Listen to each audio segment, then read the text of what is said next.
हमें तो अपनों ने कत्ल करवाया, कांग्रेसियों में कहाँ दम था।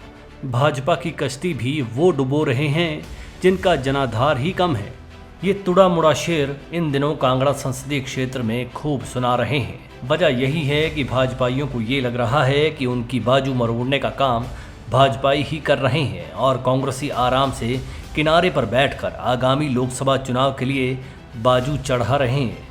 पूरे कांगड़ा चंबा संसदीय क्षेत्र में ये हल्ला मचा हुआ है कि मौजूदा हालात ऐसे नेता बना रहे हैं जिन्होंने एक दौर में कांग्रेस में गलबहियां की थी और अब भाजपा के गले पर उनके हाथ शिकंजा कसते जा रहे हैं। दरअसल जिस संगठन के दम पर आज तक भाजपा दम भरती चली आ रही थी, अब उसी संगठन के नेताओं कार्यकर्ताओं का दम घुटना शुरू हो गया है।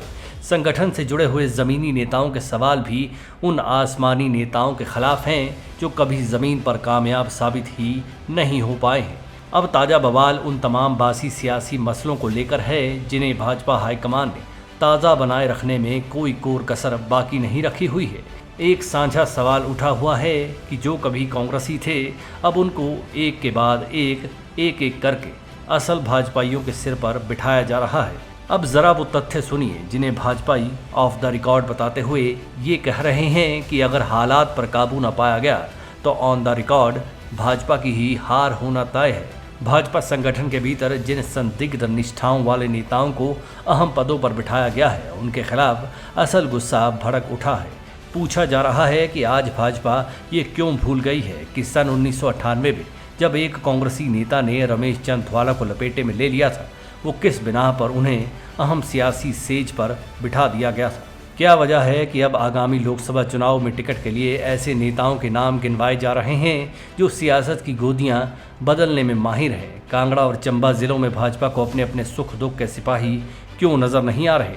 इन नेताओं को अगर कांग्रेस ने टेस्ट किया था तब भी ये फेल साबित हुए थे। क्यों ऐसे नेताओं में भाजपा को अपना भविष्य नजर आ रहा है और जो चुनाव लड़ने में या तो पिटते हैं या फिर चुनाव लड़ने से ही मना कर देते हैं? क्यों ऐसे नेताओं को खिताब पर खिताब देते जा रहे हैं जो ताज पहनाने की अमानत में भी खयानत कर जाते हैं? साफ पूछा जा रहा है कि क्या ये सारा ताना बाना जो बुना जा चुका है, क्या ये भाजपा की मौजूदा लीडरशिप को उलझाने का जाल तो नहीं है?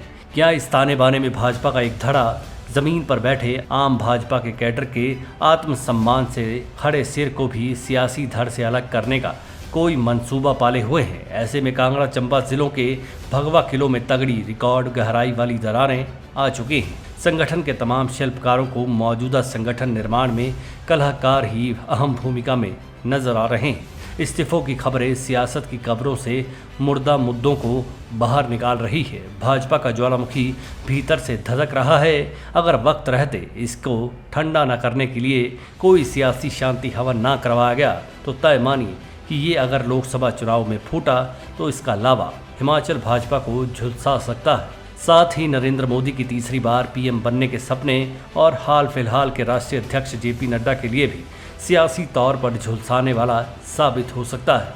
मूल भाजपा नेताओं के नज़रिए से देखा जाए तो इनका यही कहना है कि अगर गहने भी उधारों ही डालने हैं तो असल चमक की उम्मीद करना भी बेईमानी होगा और पार्टी के साथ बेईमानी ही होगी। नेताओं के जनाधार और आधार को जन्मजात भाजपाई जब कसौटी आज कस रहे हैं जो उनको खोट ज़्यादा नजर आ रहा है। Manish Kaul, black and white news.